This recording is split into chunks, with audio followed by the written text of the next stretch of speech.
Welcome, everybody, to Ask a CEO. Ask a CEO is a show that highlights the journey of CEOs to the corner office and what it's like running their companies today. I'm Greg Demetrio, your host. My day job is running a company called Lorraine Gregory Communications, which is an award-winning integrated marketing company. But Ask a CEO is my passion, and today we have a wonderful guest with us, very prominent healthcare professional, Dr. Joti Samra. Doctor is a clinical psychologist. She's a media consultant. She develops strategies for coping with life's most common and difficult challenges. She's a dynamic and engaged speaker. She's been invited to speak all over North America. She's appeared as the featured clinical expert, and I love this part. She was on 3 seasons of Animal Planet docu-reality show called Confessions: Animal Hoarding. She's also the host and financial expert on another docu-reality show called $1 Million Neighborhood. And Dr. Samra is the psychological consultant to City TV's Bachelor Canada. So she's a TV personality as well.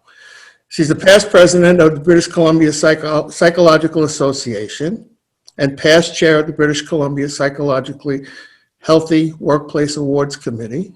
She's a recipient of the Canadian Psychological Association's New Researcher Award, the British Columbia Psychological Association's Advancement of the Profession of Psychology Award, and we welcome you to the show. Thank you so very much for that wonderful welcome, and so lovely to get to chat with you, Greg. Right. So, Doctor, the show is really about your journey to the C-suite and how you got there. So maybe you could tell the audience, which is a mix of CEOs and people trying to get to the corner office, about your backstory and your path to becoming a professional psychologist, a clinician, and then the founder and CEO in the field of psychology. Yeah, absolutely. So I think, as for many of us, where we land isn't always where we anticipate is going to be precisely where we land. And I think of my first and foremost, my identity is that of a clinical psychologist, and being involved in that profession has been something ever since I was very little. I knew I wanted to do. So I always said I was going to be a doctor when I grew up. I always said I wanted to help people. But here's the thing, I would pass out if I cut myself and saw the sight of blood. so very quickly I realized physical medicine wasn't going to be the round that I was going to go. But very early, in my late elementary school years, I started my first volunteer job working at a seniors care home. I was so moved by how important it is for people to tell their story and how therapeutic that is when we have people in our environment that can really hear and listen to us. That was really my job, was to go in and listen. And so I knew then that psychology was a career I wanted to pursue. Really, from early on, that's amazing. Most people flounder around, they like tumbleweed, and then they wind up someplace. But to have that focus is a wonderful thing. My son happens to be a doctor, and he always wanted to be a doctor. And he's achieved it finally, so thank you, God, for that. But yeah, some people are very focused on that. He worked full-time and went to college full-time at the same time, and he would never do anything different now. So when you decided that it wasn't just going to be you as a psychologist and decided to have a company, what did you think your business model was going to look like when you started? And did you have a particular clientele in mind? Yeah, great question. So I think when I started, I have 2 businesses. And so one is my clinical practice group. And so I've got a team of 10 and growing clinicians that provide now fully virtual-based clinical therapy. And it really came from necessity. And what was happening was I was growing my consulting and speaking career. I was getting busier than I knew what I had time to do with. And I realized, I think I need someone else. I have all these referrals coming, and I didn't want to refer them out, was actually very candidly where it came to be. And I thought, well, I'm going to have to create something. And that was only 3.5 short years ago. And so that, necessity breeds invention, as they say. And I thought, okay, time to start this kind of associate model. And away I went. And we fast forward 3.5 years later, that I'm still very kind of early startup stages in that company, COVID threw me for a loop, as every small business has. But it really came from serving a need and realizing that I myself could have more reach in the work I was doing if I was able to create a company that was very aligned with the way that I approach clinical service delivery. So that happened in simultaneously with you building almost like a side career of being a speaker and a consultant and so forth, and your clinical practice grew out of that? Yeah, I did. Well, as a side kind of parallel route, I'm actually trained as a forensic psychologist, a clinical forensic psychologist. So many years ago, I've been practicing now for 18 years. But earlier in my career, I was working in federal and provincial corrections, doing forensic work. Yeah. Realized very quickly in life that that was not the environment where I could really kind of be myself. But I was very interested in medical legal issues, and so very interested in legalities and systems and compensation systems. So became very heavily involved in doing most of my clinical work around occupational disability and that intersection between work and mental health. And a whole host of developments happened. I was a research scientist at Simon Fraser University, and there I led a number of national projects that really contributed to what now Canada has, I'm very proud to say, the first and only national standard of its kind in the world on psychological health and safety in the workplace. And so my focus is really... Is that right? And you wrote that? I'm involved. I'm a founding and ongoing technical committee member of that. So there's a whole team, a national team of fantastic experts. But I'm the lead developer of the psychosocial frame that's been adopted by the standard and the research tools that are used to evaluate psychological risk in our workplace, because we know our work environments, right? They affect our mental health tremendously. Dr. Joti, you're such a slacker, really, seriously. And then you went on to found My Workplace Health. Tell us about that. I did, and so again, same, right? Necessity breeds invention, and I thought I'm getting busy, and I'm not sleeping, and I'm on planes, trains, and automobiles. This was a while ago, and I thought, how do I have reach without, I can't be in 20 places at once. And I thought, well, time to start a firm and start a national consulting firm around something that is so relevant to every single one of us. Mm-hmm. Now, our company actually formally just launched in January 2020. And of course, we know on March the 11th, the global pandemic was announced. And so as, a new CEO, I've been tasked with pivoting my business and pivoting it fast to respond. So it's funny, I launched a business that was in the works for 2 years earlier this year. And now I feel that I'm launching another new business because I've changed the model. Yeah, so it's a work in progress because it really didn't have an opportunity yet to get off the ground in a significant way. Am I correct? Well, we've been pretty well, actually, all things considered. Really? The bulk of what I was doing was a lot of kind of management training, leadership training, keynoting, speaking to CEOs around psychological health and safety, having people understand that we have a national standard, that there's obligations. And I've been actually quite pleasantly surprised and excited at how open so many organizations are. And interestingly enough, I think COVID-19 has underscored for so many organizations the importance of paying attention to the mental health of our employees. And so I'd say we're in a very busy state, thankfully, and I'm very grateful for that. Wow. So besides being a trained licensed professional, you're also a CEO. How do you balance the two? I mean, you have two focused situations, two companies that are all in your professional venue, but how do you do that? And how do you manage Joti Samra? Yeah, well, it's a great question. It's coming out of the heels of me. I just came out of 4 weeks of protected business retreat and planning time that I had planned well over a year ago. And that came at a point where, if I'm very candid, is I was experiencing burnout. And I think like many leaders, and I think so many entrepreneurs and leaders and small business owners these days can relate to the burnout that they've experienced since COVID, first starting a business, but then pivoting a business because a pandemic hits. And so the reality is a lot of things paid a price for a while, right? Sleep being number one and kind of all the things that come along with that. But I've now made an intentional decision to start to restore, a bit more harmony in life. So you carved out a chunk of time for you to go on a personal and business retreat to rethink how things mesh together and how Joti could have a life and still run two very vibrant companies and still be a speaker and a consultant. Yes? That's exactly right. Yes. Wow. I sat a lot with this interesting. I shut myself out to any external meetings and commitments, and so which is very hard to do. So no external anything, internal meetings only.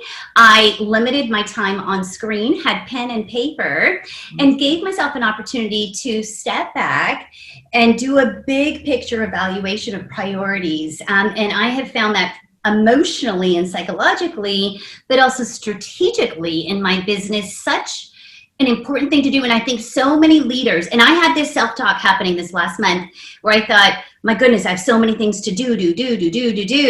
But when you do that, you can't create in the same, and that's where leaders become leaders, right? Is they're great at creating. Yeah. So you did a great thing by stepping out of the business, at least peripherally, to regroup and refocus your business model, et cetera. So that's really a wonderful thing. More people should do that. I may have to take that up myself. So listen, now's a great time for me to take a little bit of a break and get a word from our sponsors. So just hang on. We'll be right back with Dr. Joti Samra.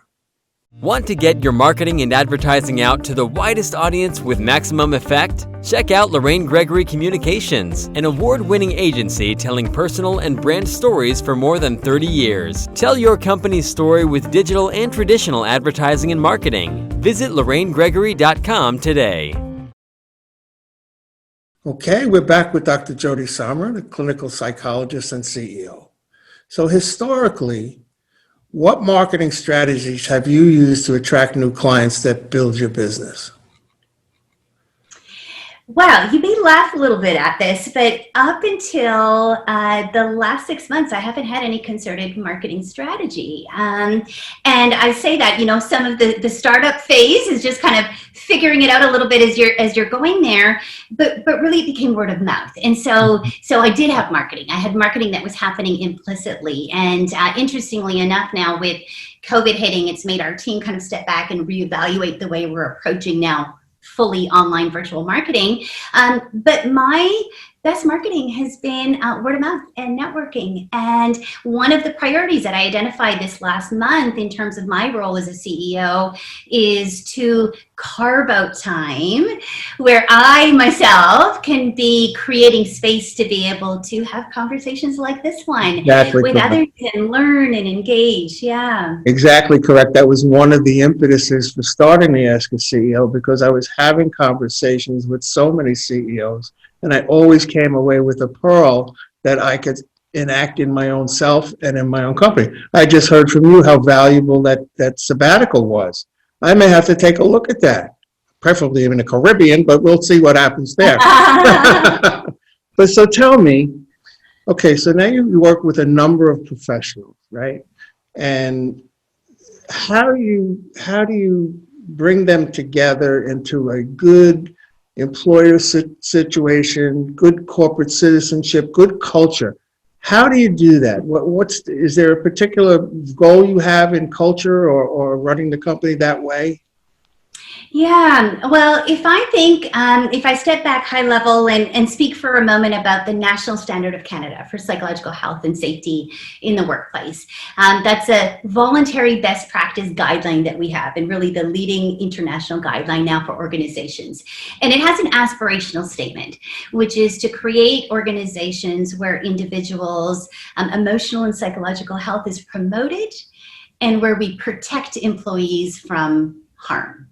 And I think very simply, now there's a whole set of, guidelines and technicalities and approaches that we can take, but we have 100 organizations, we have 100 different work environments. And first I say to leaders is we want to step back and just evaluate what the strengths are in your organization, have good communication within your organization, take a look at what the relationships look like within an organization. And a well-functioning organization has the feel that a functional family does, right? And if we all know the feeling, maybe some of our own family members. Wait a minute, hold on. If we're talking about family members, Uncle Joe, he can stay away from Thanksgiving. It's okay.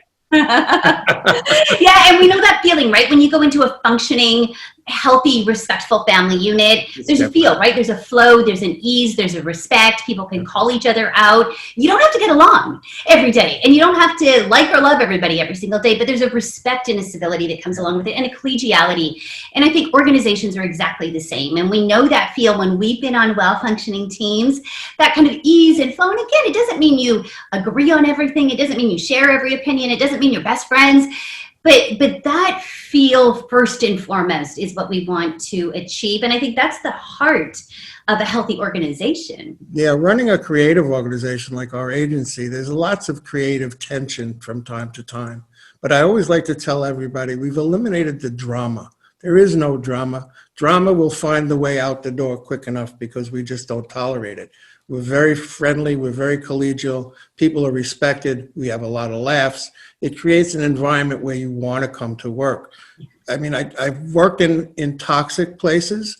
There have been a couple of periods of time where we had some toxic individuals that were in the company and they did not stay, because you have to protect that culture to get, especially on a creative company. You can't have toxicity and creativity at the same time. It doesn't work. It just doesn't work.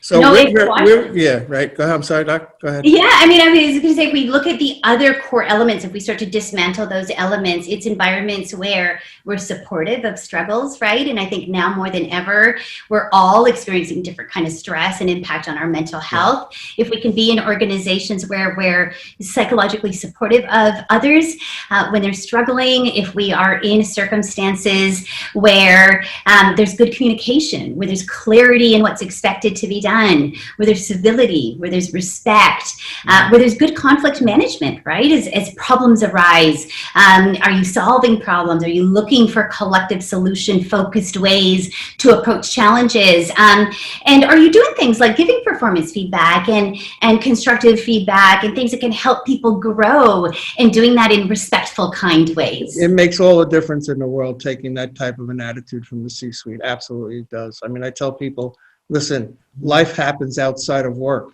Life is more important than work. You need to go and tend to your life. Just let me know. And I almost never say no, because those people need that kind of support, not only in the workplace, but in the family life as well. So that's a really great thing. So listen, I know I'm taking up an awful lot of your time today, but this is so exciting to me because, like I said, I'm a sponge. I'm listening to you. I'm gathering more information for myself. So here's the thing. I know I love what I do. I love to come to work. I love to do these interviews. I love to run the agency.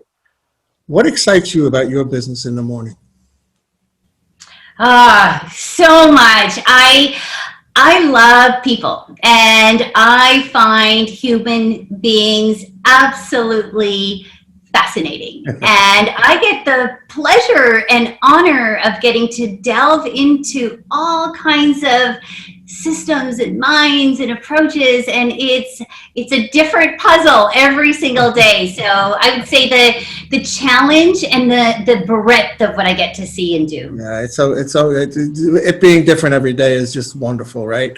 So in closing, I've always asked my guests two questions. The two questions I ask is, what was the best advice you ever gotten personally?